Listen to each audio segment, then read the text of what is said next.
नमस्कार साथियों, स्वागत है आप सभी का हमारे खुराना क्लासेस एप्लीकेशन पर। और आज हम बीएसपीसी प्रथम वर्ष इसका 9वां पेपर है कला शिक्षा का। ये आपका पेपर 30 अंकों का होगा। इसमें पास होने के लिए आपको 12 अंकों की आवश्यकता होगी और इस पेपर को करने के लिए आपको केवल 2 घंटे मिलेंगे। ध्यान रखना आप लोग। तो कला शिक्षा का पहला मॉडल पेपर मैं आपको बताने जा रहा हूँ। तो देखिएगा, शुरुआत करते हैं। पहला क्वेश्चन आप लोगों के लिए है, क्रोचे ने किसे कला का जनक माना है। ठीक है, कला का जनक क्रोचे के अनुसार क्या है भाई? अनुभूति को उन्होंने कला का जनक माना है। सेकंड क्वेश्चन है, पेस्टल माध्यम का सबसे पहले उपयोग किसने किया था? तो सबसे पहले प्रयोग किया था पेस्टल माध्यम का लियोनार्डो दा विंची ने किया था। ऑप्शन आपका डी राइट हो जाएगा। क्वेश्चन 3 है, कल्पना क्या है भाई? बताइए, क्वेश्चन 3 क्या है? कल्पना क्या है? तो कल्पना शक्ति कला में अत्यंत महत्वपूर्ण तत्व है। यह वह शक्ति है जो संवेदना व बुद्धि के मध्य स्थित होती है और कल्पना के लिए संवेदना अति आवश्यक है। चौथा क्वेश्चन है, कलात्मक लीला से क्या अभिप्राय है? कलात्मक लीला किसे कहते हैं? बच्चों के स्वाभाविक चित्र कैसे होते हैं? यह तब देखने को मिलता है जबकि बच्चे चित्र अपने लिए बना रहे हों, किसी को दिखाने के लिए नहीं। अब उनके अंदर की चीज़ प्रकट होती है और उनके लिए कलात्मक लीला ही होती है। क्वेश्चन 5 है, चित्र संयोजन किसे कहते हैं? आंसर होगा, रूपाकारों को सुव्यवस्थित रूप से चित्रतल पर जमाना ही सुंदर चित्र निर्माण कहलाता है। इसे ही हम चित्र संयोजन कहते हैं। छठवां क्वेश्चन है, किशनगढ़ शैली के प्रसिद्ध चित्रकार कौन है साथियों? मूर्ध्वज निहाल चंद। कौन है?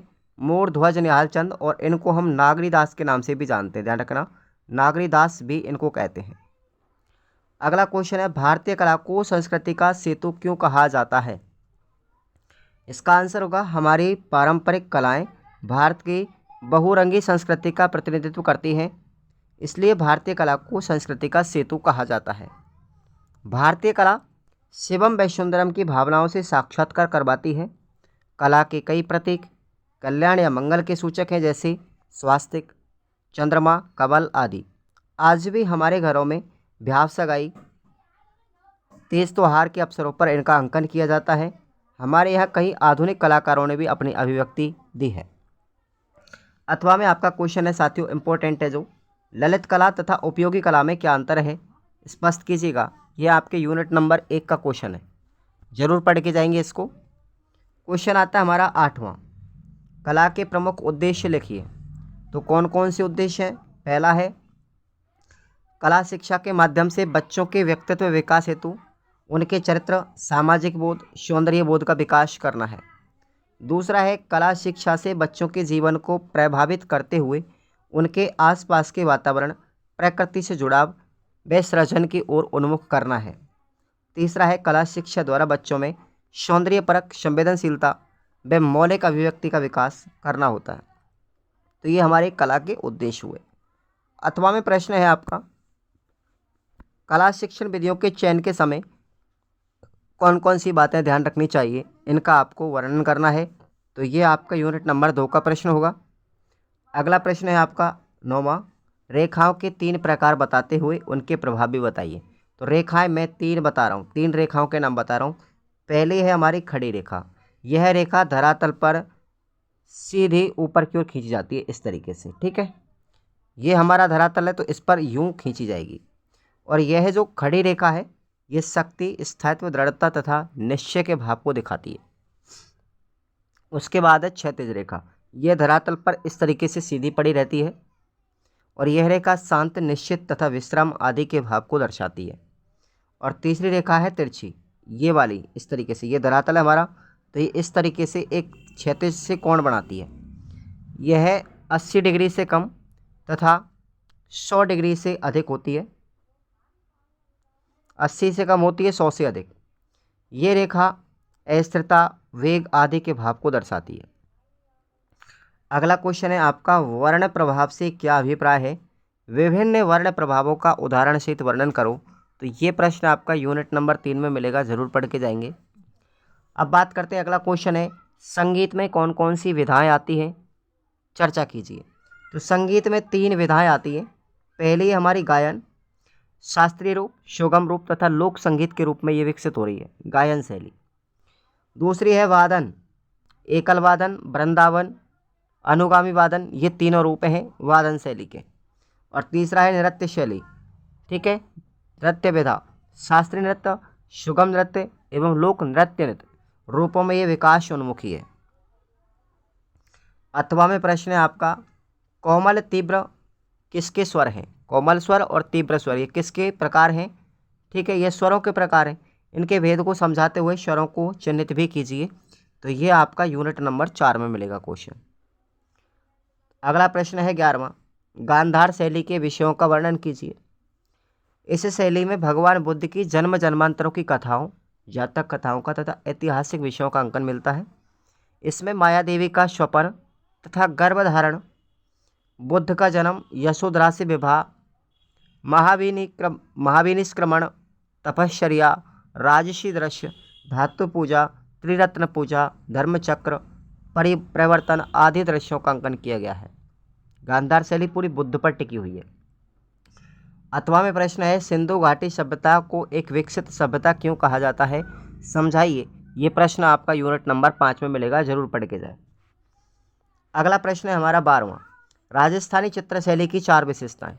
तो पहली विशेषता है, राजस्थानी चित्रशैली जनप्रतिनिधित्व की बात करती है। राजस्थानी शैली केवल दरबार की कला नहीं है, बल्कि यहाँ पर कलाकार अधिक स्वतंत्र था। यही कारण था कि राजस्थानी कला में गृहस्थ जीवन तथा लोक विधाओं की सफल अभिव्यक्ति की गई। उसके बाद है इसकी विशेषता, भाव प्रवणता। राजस्थानी शैली एक रस प्रधान है।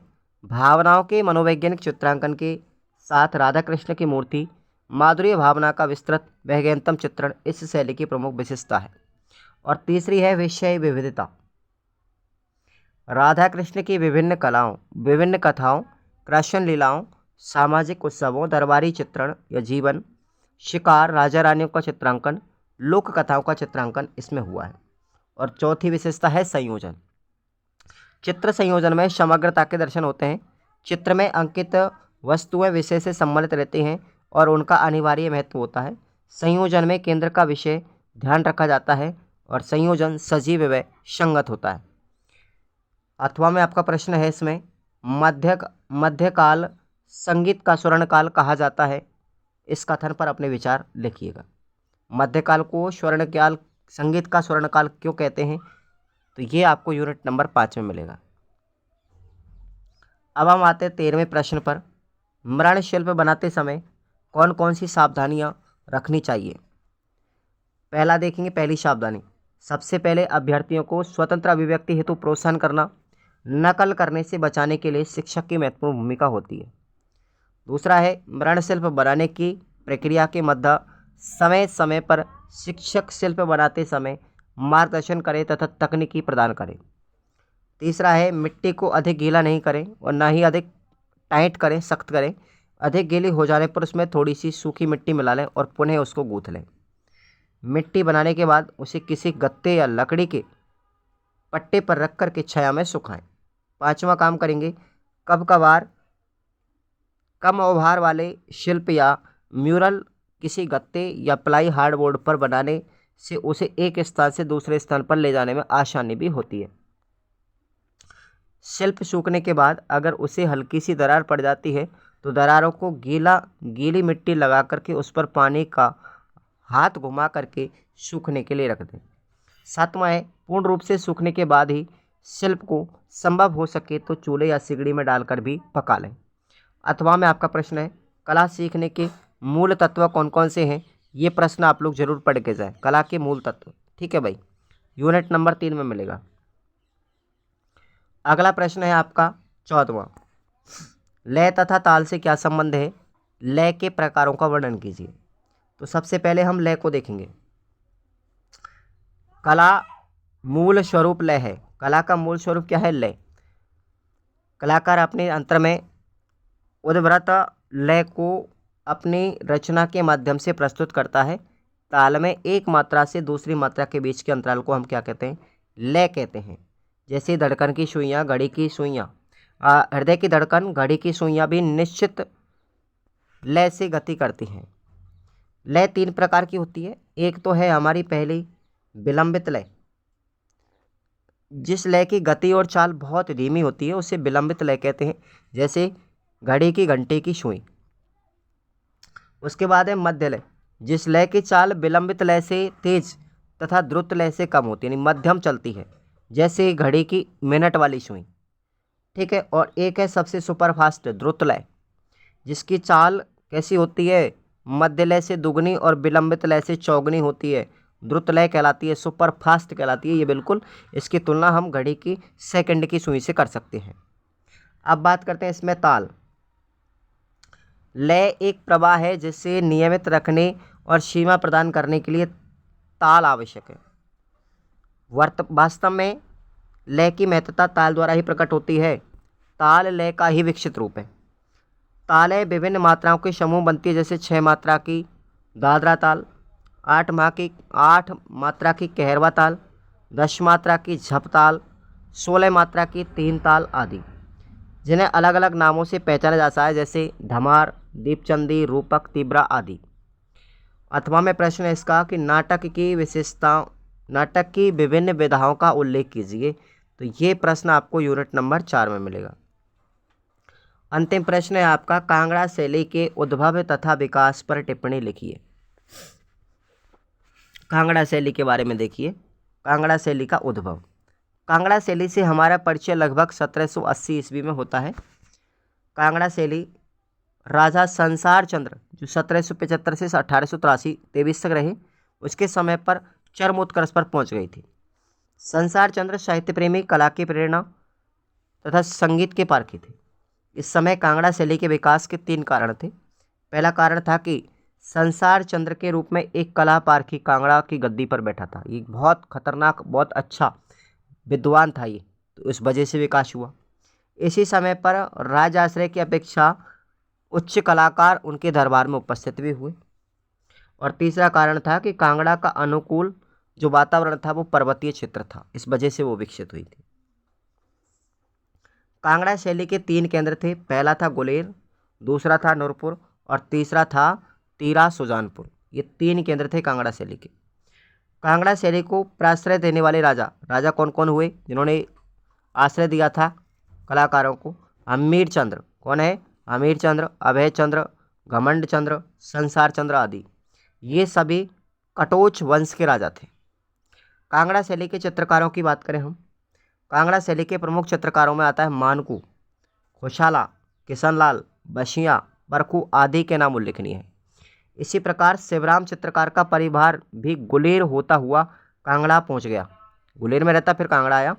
कांगड़ा में नैनसुख तथा उनके परिवार के चित्रकारों का भी विशेष योगदान रहा है। अथवा में प्रश्न है, आधुनिक चित्रकला के विकास में अमृता शेरगिल के योगदान का विवेचन कीजिएगा। यूनिट नंबर 5 में प्रश्न मिलेगा। अमृता शेरगिल बहुत इंपॉर्टेंट है। तो सभी के लिए बहुत बहुत थैंक यू। आप जरूर पढ़ के जाएं।